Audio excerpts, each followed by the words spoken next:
So check it out, Gnome Chomsky. It would be something like, Willkommen, bienvenue to books you haven't read, including Labatut. Now what the goddamn hell is this? Oh, have you ever seen that musical Cabaret? I mean my hat, Dad. Your hat? My hat, Dad. What in the hell happened to my hat? Oh. I dropped you on your head, son. You what? Dropped you on your head, son. I may be a domestic abuser, but I'm no liar besides. Wait, are you saying you don't feel that in your head? Of course I don't feel it in my head. It's the tippy tip of my cap. Why would I feel this in my head? Well, I don't know. Hey, wait a minute. That doesn't make me a domestic abuser. At worst, I'm bumbling an oafish. Oh, thank God. I thought for a minute there I was a maniac. Maniac. They heard you. They heard you. Stupid kid. I can't remember which American writer it was. I heard him speak, and he said that his job is to comfort the disturbed and to disturb the comfortable. Willkommen. Nah, just kidding. Hello, my name is Innocent Until Proven Guilty. Welcome to Books You Haven't Read. I am so sorry if this is your first time ever watching this show. So, let's dispense with the nonsense and start getting into The Maniac by Benjamin Labatut. This is his first novel following the popular release of When We Cease to Understand the World in 2021, which was shortlisted for the International Booker Prize. That book was a compilation of stories, most of them fictional renderings of different famous scientists or geniuses or mathematicians of the kind of early mid-20th century. And it often explores not just like the dark side of kind of their discoveries, but sort of the madness that many of them fall under as a result. Often it paints them as learned giants, Promethean figures, hulking brains seized by dark terror of what they've created. Werner Heisenberg, Fritz Haber, Alexander Grothendieck, these are among the names that were featured in that book. This novel reads like it was born out of that extant creative Slumgullion. It principally concerns John von Neumann, the Hungarian-born physicist. He was a Hungarian Jew who was one of the great minds of the 20th century. He invented things like game theory. He was the calculator of the atomic bomb explosion. He laid down many of the foundations of quantum mechanics. Literally one of those guys that Einstein probably thought was his equal or smarter than him. The book is divided into 3 parts. It has a brief sort of prologue concerning a man named Paul Ehrenfest, who was another revered Jewish professor of physics. I believe he was German, not Hungarian. And that is about 30 pages. And then comes the von Neumann section, which is closer to like 180, maybe even 200 pages. And then following that is about a 90-page kind of novella length type of thing about the Go master Lee Sedol, who is famous for getting beaten.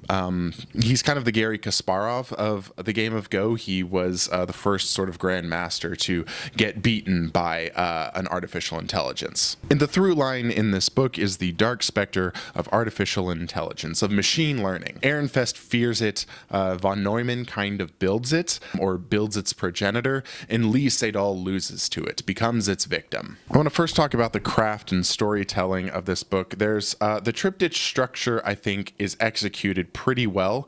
It's 3 sort of oblong length things, right? They're not evenly cut up into like 100-page sort of equal to each other portions. The prologue with Ehrenfest kind of picks up right where we cease to understand the world drops off. It could almost be the original 5th story of that short story collection. It probably would have been a better 5th short story than the one that was the 5th short story, but alas, here we are. He wanted to save it for this one. But it picks up on the momentum of that last book, and I think transitions any readers that are familiar into that world and milieu really well. On a craft level, I really liked the execution with the multiple narrators in the von Neumann section, in the biggest section of the book. It is kind of arranged as like an oral history, so you're getting chronological, basically, narrations of von Neumann by different characters in his life. And I feel like it could be as many as 20 different characters or 20 different sections. You do get some kind of recurring characters. It's largely carried by Eugene Wigner, who I believe is a childhood friend and also like, you know, an adult sort of scientific collaborator throughout von Neumann's life. You also get a fair amount of sections told in the voice of his second wife, Clara, as well as I thought the Richard Feynman little ventriloquisms that Labatut did were pretty good. It really felt like he just kind of watched Richard Feynman videos for about 8 hours until he got the pitter-patter of that down. So I thought it was pretty effective. He was able to find sort of distinct and varied vernacular styles for a lot of different characters. I've been told that the parts about Go, the Lee Sedol parts, are really similar to the documentary called AlphaGo that they did about him that was released in 2017. The events took place in 2016. I can't speak to that. I haven't seen it. I will probably watch it at some point, but given the sort of commentary I've seen on it, it's like, maybe you've already watched it. But I think if there's a major criticism that this book runs into, it's that oftentimes it is more nonfiction than it is fiction. I know in his first book, Labatut talked about how each of the stories got kind of progressively more fictional. So the first story, I think Prussian Blue, he said only like a single sentence or maybe a paragraph of it was fiction. And then gradually, by the fifth story, it was completely fiction, but he got more and more sort of fabulous with it as he went along. My somewhat hot take, even though I pretty much loved this book, is that we can't say for sure whether or not Labatut is a good fiction writer.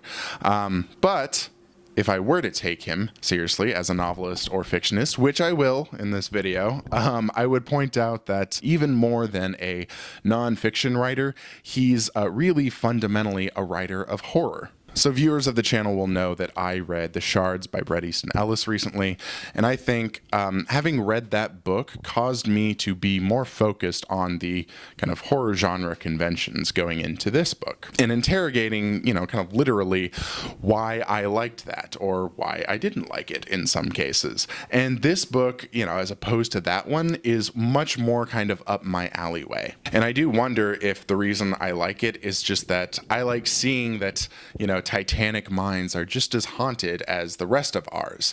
We're fascinated by geniuses precisely because we almost, you know, tautologically cannot comprehend how they think. And indeed, many of the characters, and I think many of the things that real-life people said about von Neumann in his life, was that his intelligence seemed almost alien. It seemed otherworldly. One suspects that if and when geniuses feel horrified, that it is greater and deeper and scarring more fertile neurons than exist in most heads. And this is what, you know, at base level excites me about Labatut's fictions. He's able to use the canvas of these real-life geniuses and project larger-than-life experiences of horror to us. Then, of course, there is the specter of artificial intelligence that haunts the whole book. We see its growth from this fever dream of Ehrenfest to this Promethean flame that, you know, von Neumann sort of brings down to the mere mortals before the cancer that, you know, he probably got by working at Los Alamos eats him alive. And finally, we see it as this actual machine that beats the brightest mind in perhaps the entire 3,000-year history of the game of Go. It's this thing that exists now and is among us, and it can beat us at our own literal games. But now what? The immediacy of that question is pressing down on your chest, you know, right as you close the book. Or at least I think that's the intended effect. I think that's the most generous reading of it. Whether you actually feel that is probably informed by your understanding of the state of AI as anything else. And while we're talking about covers, I was actually, if you don't know, you can usually look on kind of the back inside flap to learn where these images come from. And this image itself it literally says it was created by like DALL-E 2, like by artificial intelligence. And you can tell because if you just start kind of looking at it, there's just it's obviously something that's pretending to be kind of a mushroom cloud. But there are weird sort of smudges and lines that don't look sort of natural to that kind of explosion. But I thought that was really, I didn't even notice that until like literally a couple days ago when I was just kind of looking closer at the image, and I was like, this doesn't look like a real thing. One of the things that struck me about this book was its timeliness. I think this book has been published at probably the absolute best time that it could be published, right as we're sort of summoning the ghost in the machine. But I'm curious to see how this book ages, along with our attitudes toward AI and what threats it actually poses. Because I do think there are people that, doom and gloom a little too much in a way that's like reminiscent of Y2K is the best way I can put it. And then there's also kind of concurrently this whole system that is set to hyping up its promise and effectiveness. So the whole ecosystem kind of feels like it's primed to indulge our fears and horrors. And I think this book has struck a nerve for a couple of reasons. Number one, the obvious kind of constellation of other pieces of media, particularly books, that are specifically reckoning with the atomic bomb. This book definitely does that. It goes into kind of the, I would say, amorality that von Neumann really feels. There's almost a childlike glee that he pursues all of his scientific pursuits with. And there's kind of a lack of moral compunction with it. But we've seen a lot of other stuff recently. I'm thinking, one, of the Oppenheimer movie from this last year by Christopher Nolan, but I'm also thinking of books like the Cormac McCarthy Passenger and Stella Maris obviously was very kind of subject adjacent to that. Thinking of Labatut's previous book, I'm thinking of Trinity by Louisa Hall, which was a 2018 novel it's basically a novelization of Oppenheimer. And I think there's something very telling in our sort of desire to go back to that specific moment and reevaluate it and tell new stories about it. Another reason I think this book kind of hits a nerve is that I feel like there's a collective experience of modern life where it feels like things are getting more irrational. And a lot of that is, due to something like the internet, this relatively new mass communication tool that now everybody is using, all ages are using, and experiencing and using as their primary information and communication tool. So even if this story is about an early to mid 20th century mathematician, I think people recognize the milieu.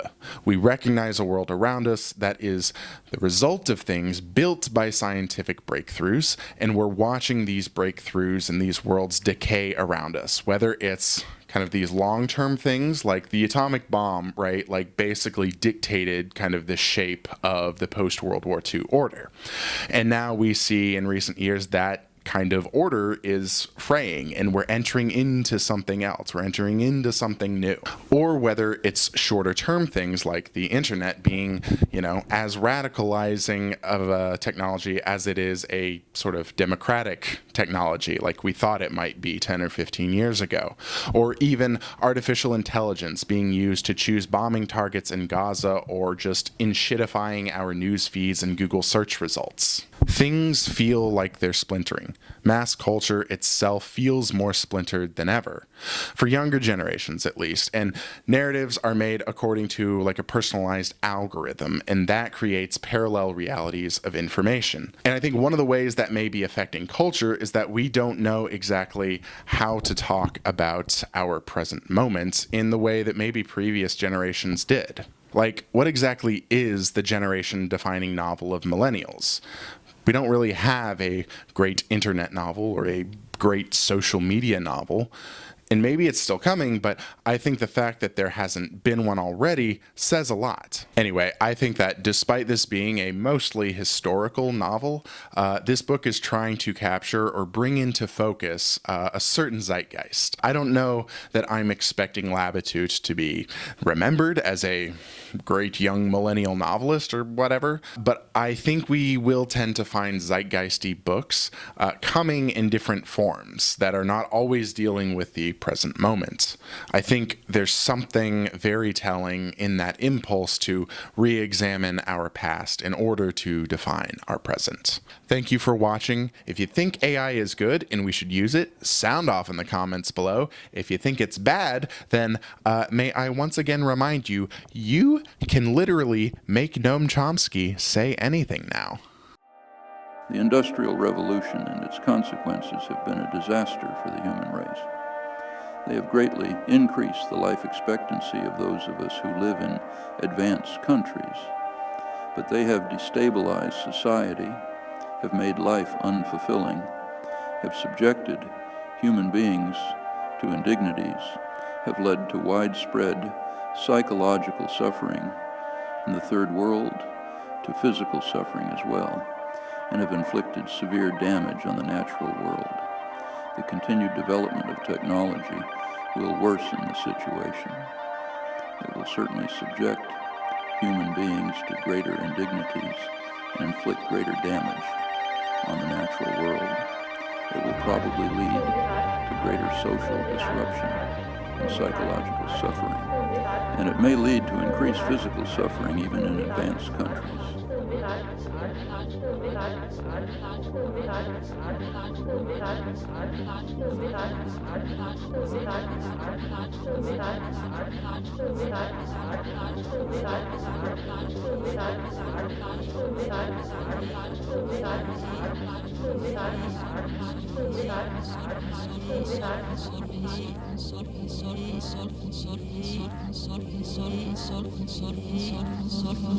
Solve